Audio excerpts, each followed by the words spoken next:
in Houston, we have a tally ho on the ISS out the front windows. Flight day 3 of shuttle mission STS-133, showing a successful link-up of shuttle Discovery to the International Space Station on its final flight.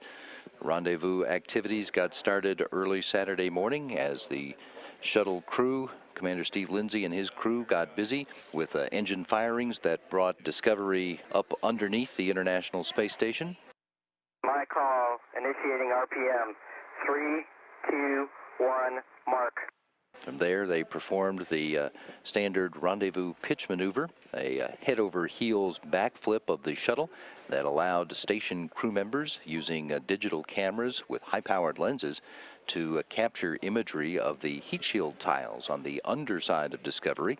They're looking for any evidence of damage done to that thermal protection system by debris on ascent or subsequently on orbit. They then proceeded on into the docking, which took place at 1:14 Central Time, the 13th and final docking of Shuttle Discovery to the International Space Station.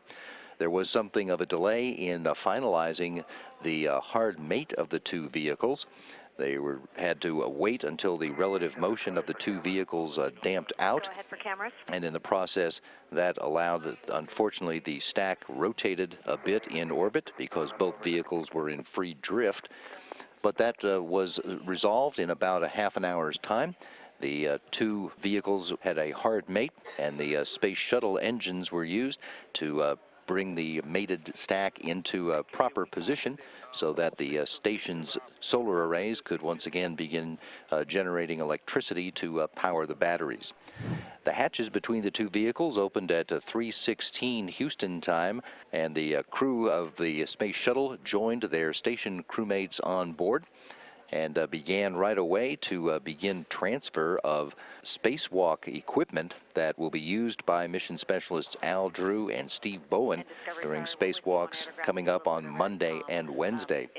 The largest activity of the day was completed late in the crew day. The installation of the Express Logistics Carrier number 4 was completed through the use of the two robot arms. The space station's robotic arm unberthed the ELC-3 from the payload bay and handed it off to the space shuttle arm. Then the station arm changed its base of operations from the Harmony module to the mobile base system. From there, it was commanded by mission specialist Nicole Stott, operating out of the cupola module to reach back out and take a grip once again on ELC-4. The shuttle arm released it, and Stott guided ELC-4 to a berth on the underside of the space station's truss structure on the starboard 3 element, where the crew members completed their daily tasks.